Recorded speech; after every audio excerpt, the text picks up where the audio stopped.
Bonjour et bienvenue sur le podcast Couple Heureux. Je m'appelle Pascal Kiankion et je vais partager avec vous toutes les clés pour être heureux à deux.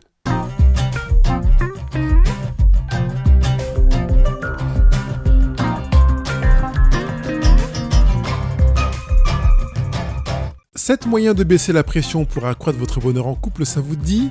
Oui, vivre un couple heureux, qui vit plus cool et qui profite davantage de ses moments de bonheur. Évidemment, ça vous dit. Bonjour à tous, je suis ravi de vous retrouver et on continue ensemble avec ces 7 moyens de baisser la pression.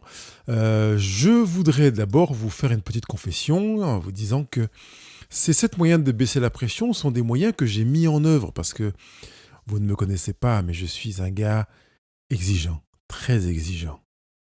Et j'ai dû apprendre, et je continue à apprendre à baisser la pression, à baisser les exigences pour profiter de la qualité du moment présent, profiter de l'instant, du plaisir, etc. Parce que la pression peut monter d'un coup dans une vie à deux. Et en général, c'est pas le fruit du hasard. Si la pression est présente, c'est qu'elle a pris racine quelque part. Généralement, elle l'a fait dans des détails anodins du quotidien. Et qui plus est, quand on est dans un profil comme le mien, assez exigeant, où on veut les choses vraiment géniales, etc. J'en profite pour vous le dire, ma femme n'est pas là, même si elle va sans doute écouter le podcast, mais elle va opiner du bonnet en disant « Oui, je reconnais là mon mari ».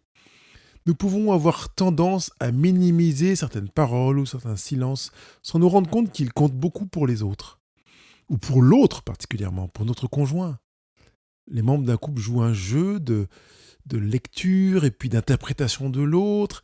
Et c'est malheureusement souvent là qu'ils le font à leur détriment, à leur propre détriment. Et c'est vraiment mieux pour cela de laisser la place à l'échange plutôt que de penser que l'on sait ce que veut l'autre ou bien de penser ce que l'on sait, ce que pense l'autre. Pensez très fort, je sais, mais je préfère me taire pour te laisser la place de me dire ce que tu penses. On pourrait le dire comme ça, je ne veux pas le savoir car je veux t'entendre me le dire. Cet enracinement participe à assainir bon nombre de recoins de la vie à deux. À partir de là, nous pouvons aller plus loin en vivant à loisir des occasions de passer entre les gouttes de tensions inutiles. Si j'emploie le mot inutile, c'est que certaines tensions sont utiles, alors que d'autres ne le sont pas du tout. Je mettrai donc un terme au témoignage, même si je viendrai y parsemer quelques commentaires de ce que je partage avec vous sur ces 7 moyens de baisser la pression, avec peut-être quelques exemples personnels de ce que j'ai pu soit dénoncer, soit apprendre de ma vie à deux, et en relation évidemment avec tout ce que j'ai appris dans le cadre de mes formations, de mes lectures. Premier moyen de baisser la pression pour accroître votre bonheur en couple est de ne pas attendre de votre conjoint qu'il soit devin. Ça paraît assez simple comme ça, mais véritablement, c'est le premier élément que je vous propose. Et effectivement, j'utilise le terme jeu parce que j'ai envie que vous le jouiez que vous le viviez, que vous l'accueilliez comme un jeu. Bien des choses d'ailleurs de la vie du couple pourraient être source d'apaisement, moins de pression si on les prenait comme un jeu. J'en parlais cette semaine avec ma femme en parlant de sexualité. Si on prend ne serait-ce que le domaine de la sexualité en disant on va s'amuser, on n'est pas forcément sérieux avec un palmarès, avec une qualité de rendement, de rendu, eh bien cette idée-là permet de baisser la pression. Ne pas attendre de votre conjoint qu'il soit un devin permet de baisser la pression. Qu'est-ce que ça donne concrètement ? Eh bien ça signifie que je vais dire à mon conjoint ce que je pense, ce que je veux dire, ce que j'attends. Je m'arrêterai tout à l'heure sur la réponse à ses propres besoins, mais d'abord, cette démarche. Je vais dire à mon conjoint et peut-être même je vais me dire. Alors j'ai déjà dit que la différence entre dire et se dire est au niveau... je vais l'expliquer rapidement. Quand je dis quelque chose, je transmets une information. Merci d'avoir préparé le repas pour ce soir. C'est une information du dire, de l'ordre du dire. Si je le prends maintenant sous l'angle de me dire à mon conjoint, eh bien je vais aller y intégrer davantage de « je ». Tout à l'heure, j'ai dit « je te remercie d'avoir préparé ce plat ». Voilà. Il n'y a pas vraiment d'émotion dans cette démarche-là. Il n'y a pas de déshabillement. Peut-être quelque part, un voisin, un copain ou une copine pourrait venir et dire « Je vous remercie d'avoir préparé ce plat pour ce soir ». Vous voyez ce que je veux dire? On est sur une information. L'information, la transmission d'un remerciement.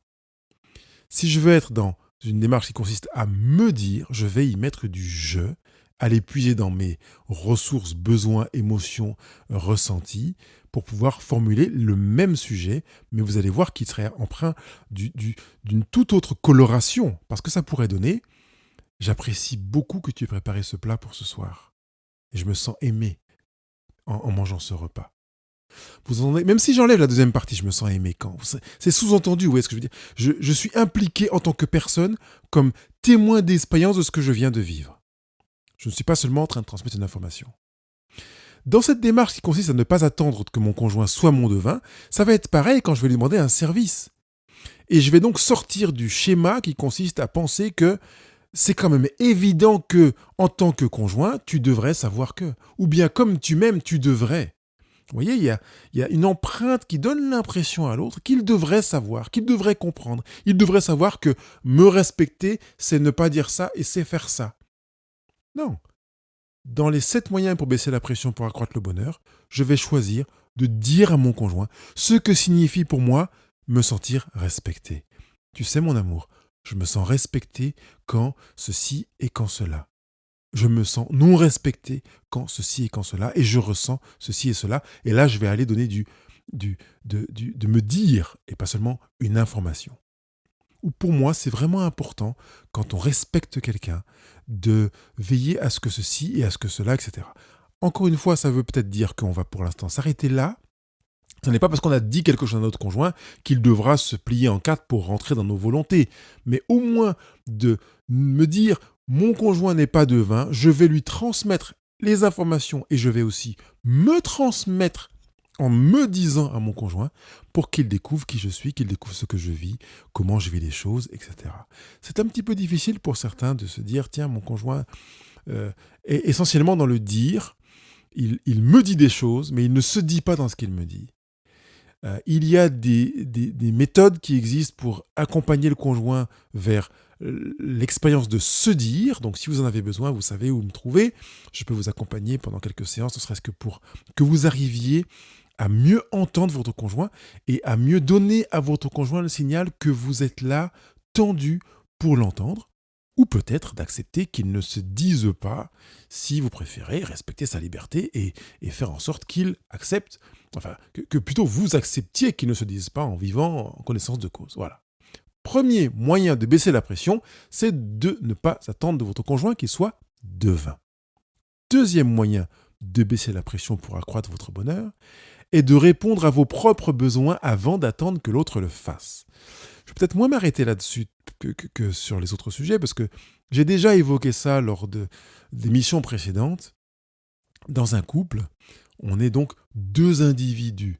Chacun des individus doit, j'utilise le verbe devoir, ce qui est très rare, mais doit pouvoir répondre à ses propres besoins sans attendre que quelqu'un d'autre réponde à ses besoins. Il est grand, à partir du moment où il est grand, il est adulte, il sait entendre ses besoins.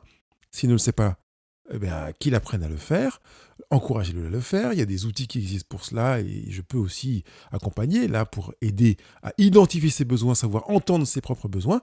Et puis à partir du moment où on a pu identifier ses besoins, on va chercher à y répondre soi-même. Une fois qu'on a appris à y répondre soi-même, on est dans une démarche dans laquelle on sait comment construire son propre bonheur. Notre bonheur ne dépend pas de ce que notre conjoint va nous apporter. Je sais que c'est vraiment pas tout à fait dans le sens de ce que vous avez l'habitude d'entendre en disant « si je suis heureux, c'est grâce à toi ». Même parfois, la culpabilité du conjoint de se dire « en fait, si tu n'es pas heureux, c'est à cause de moi. Parce que je n'arrive pas à te rendre heureux ». Vous pouvez corriger ça dans votre tête, madame ou monsieur. C'est à votre conjoint de se prendre en main pour créer son bonheur, construire son bonheur. Vous pouvez participer comme co-acteur de son bonheur, dans la mesure où il ne vous prend pas comme un devin et il vous laisse des paquets de dires dans lesquels il vous donne des informations et puis des paquets dans lesquels il se livre dans se dire pour que vous sachiez mieux le connaître et éventuellement participer à son bonheur. Je dis éventuellement parce que dans le sens où je veux que vous ne vous sentiez pas obligé d'y participer, mais volontaire pour participer au bonheur de votre conjoint. Donc, répondre à vos propres besoins avant d'attendre que l'autre le fasse est primordial. Vous répondez à vos besoins et certains conjoints me disent mais c'est quel pourcentage? Alors je ne sais pas, moi je ne peux pas faire de balance, en tout cas c'est pas évident d'y répondre. Alors juste de manière imagée, je donnerais un 80-20. Répondez à 80% de vos propres besoins et invitez votre conjoint à participer aux 20 restants. Si ça peut vous aider. Cela dit, c'est difficile à évaluer, mais c'est juste pour vous donner une image, en perspective de vous dire, tiens, en fait, c'est pas 50-50. Je réponds à 50% de mes besoins, mon conjoint répond à 50%. Je fais exprès de donner un 80-20 pour créer des équilibres et voir à quel point votre vie individuelle dans votre couple est prépondérante dans votre bonheur personnel comme dans votre bonheur conjugal.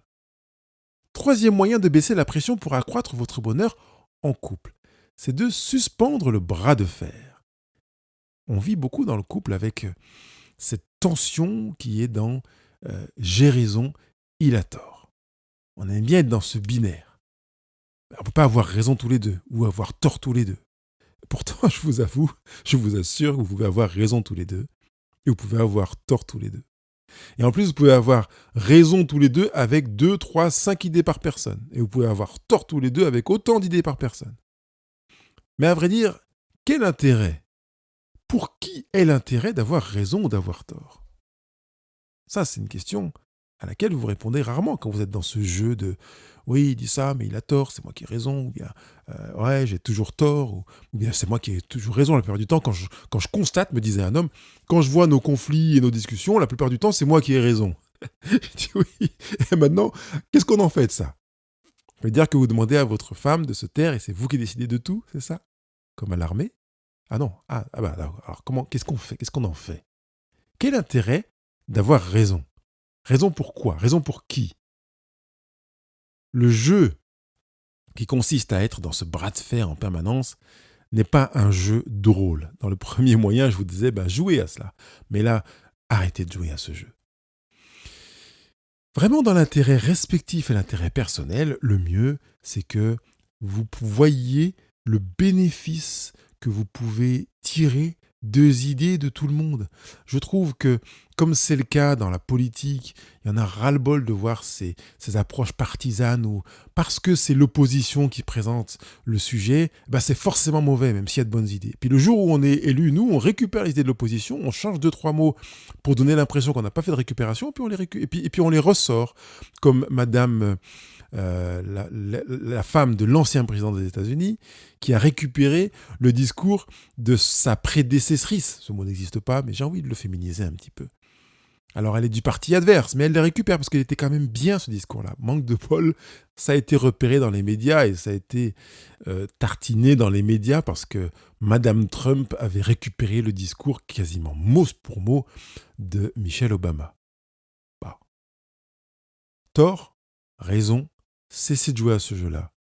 Profitez des idées des autres. Et peut-être même, comme je le fais faire en exercice à certains couples, quand vous avez une décision à trancher, mettez respectivement plusieurs idées sur des petits papiers. Et puis, peut-être travailler ensemble sur l'ensemble de ces idées, rajouter des idées avant d'avoir l'impression de devoir jouer à du binaire. C'est soit toi, soit moi. En ayant l'impression que finalement, il n'y a que 2 possibilités face à cette difficulté, alors qu'il peut y en avoir 5, 6, 8, 9. J'ai fait ça dans mon bureau il n'y a pas longtemps, avec un couple qui peut-être se reconnaîtra en écoutant cette émission.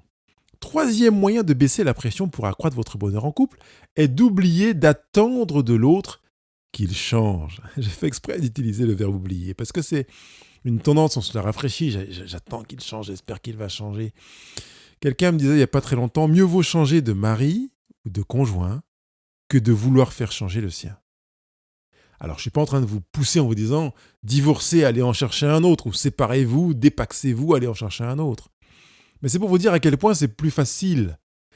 Mieux vaut travailler en se disant je vais choisir quelqu'un qui a des valeurs vraiment fondamentales, importantes, communes, avec les miennes, une façon de voir la vie qui est convergente, pas la même, mais convergente, ou bien je vais travailler avec mon conjoint pour avoir cette manière de voir la vie qui soit convergente, encore une fois, pas identique, mais convergente, Parce qu'on a besoin de cette différenciation pour être complémentaire. On n'est pas complémentaire si on est les mêmes. Vous prenez une fiche mâle et une fiche mâle, ça passe pas. Hein. Il faut une fiche mâle et une fiche femelle. D'accord ? Donc, à partir du moment où on est complémentaire, on s'entend mieux. Évidemment, on aura des conflits parce qu'on est différents. Mais l'avantage, c'est qu'on peut s'épouser au sens étymologique, prendre la forme de l'autre parce qu'on est différent. Donc, oublier d'attendre de l'autre qu'il change fait partie du menu quotidien de dire « il est comme ça ». J'avais interrogé Lily quand on avait fait le résumé du livre Les langages de l'amour de Gary Chapman, qui est présent d'ailleurs en résumé vidéo sur le blog Couple Heureux. Vous pouvez aller écouter ou regarder cette interview vidéo. Et vraiment, une des grandes leçons qu'elle avait tirées de la lecture de ce livre, c'est de se dire mon compagnon est comme ça, il est comme ça. Et il est comme ça depuis 25 ans, depuis 28 ans, depuis 30 ans. C'est pas moi qui vais le changer en lui donnant une demande, même si je la répète une fois par mois pendant 3 ans. Il est comme ça, mieux vaut l'accepter comme ça. Parce que ça va permettre de baisser la pression et de me dire que comme il est comme ça, je vais m'adapter. Lui, il fera le même jeu. Comme vous êtes comme ça, il va s'adapter à vous. Et dans ce double jeu, vous vivez le couple qui est un double jeu. Et là, vraiment, dans l'enrichissement, de l'acceptation de l'autre bienveillante. En fait, si l'amour ne sert pas à accepter l'autre comme il est, je ne sais pas à quoi sert l'amour. Pip, pip, pip, votre correspondant. Vous comprenez ce que je veux dire? L'amour sert vraiment à ça. Elle ne sert pas à aimer l'autre dans ce qu'on trouve génial et qui est vraiment en accord avec qui l'on est et ce qu'on attendait. Elle sert à aimer l'autre comme il est. Nous le faisons avec nos enfants, faisons-le avec notre conjoint. Je dis ça, c'est pas évident, hein, parce que, encore une fois, j'ai divorcé, je sais pourquoi je l'ai fait,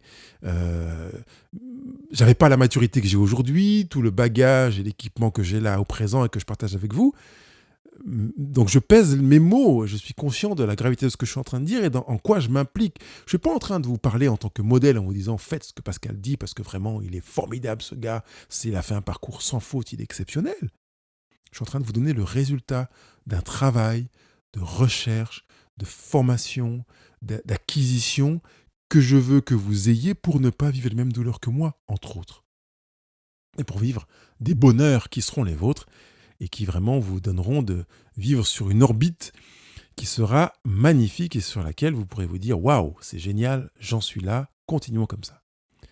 5e moyen de baisser la pression pour accroître votre bonheur en couple, c'est de vivre davantage au présent sans ramener le passé. Illustration assez simple, c'est oui, tu me fais ça, et tu m'as déjà fait ça la dernière fois, et puis l'année dernière, tu m'as dit ça, ou bien, tu me dis ça, mais toi, il y a 3 jours, voilà, ça c'est une manière de ramener le passé. Une manière de ramener le passé aussi, c'est de ne pas évoquer certaines situations qui ont été dérangeantes, éventuellement blessantes, humiliantes, en disant bon, on passe dessus. Et généralement, la personne ajoute c'est pas grave. Voilà, on passe dessus parce que c'est pas grave. Et puis on laisse comme ça, mais non, mais c'est pas grave. On va pas en parler parce que ça va le fâcher ou ça va le vexer ou ça va casser l'ambiance. Et puis un jour, il y en a trop, c'est plus possible. Alors on va vider son sac. Au passage, on va aussi participer à vider son conjoint. On va vider son sac en ramenant peut-être parfois même davantage d'éléments du passé que de l'élément présent. Mieux vaut éviter de vivre davantage dans le passé que dans le présent. Donc vivez davantage au présent sans ramener le passé. Si vous voulez ramener du passé, ramenez du beau passé parce que c'est sympa. C'est comme quand on feuillette l'album photo, on regarde des choses géniales du passé.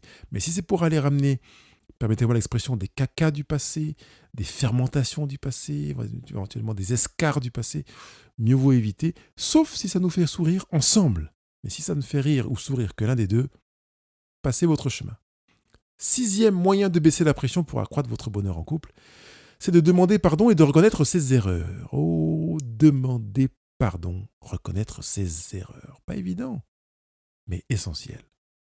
La dernière fois que vous avez demandé pardon à votre conjoint, ça remonte à quand? Est-ce que vous pouvez vous poser la date? Pardon, je parle pas de simplement demander pardon, mais là, à un moment où votre conjoint, vous avez eu conscience qu'il a eu mal, il vous a dit, ou bien vous avez vu. Parfois, on fait le dos rond, on dit ouais, je vais balancer un petit pic, mais bon, ça va passer, demain ça ira mieux. Ouais, pourquoi pas. Mais ça peut faire partie de ces éléments qui feront que parfois le passé va vous revenir en pleine figure à un moment où vous ne vous y attendez pas.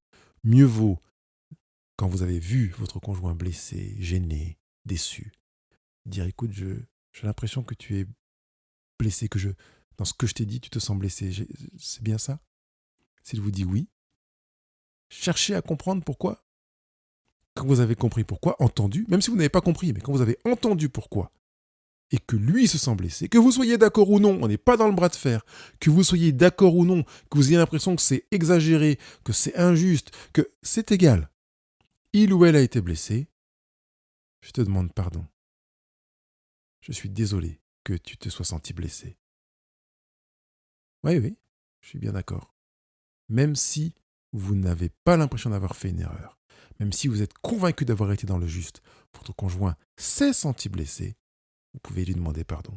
Vous pouvez aller présenter vos excuses. C'est valable pour votre conjoint, c'est valable pour vos enfants, c'est valable pour votre collègue, pour vos voisins et pour toutes les personnes avec lesquelles vous êtes en relation. Mais d'abord, on est sur le conjoint, on est sur couple heureux. Donc c'est une des clés pour vivre heureux à deux, qui est là dans ces 7 moyens de baisser la pression pour accroître votre bonheur en couple.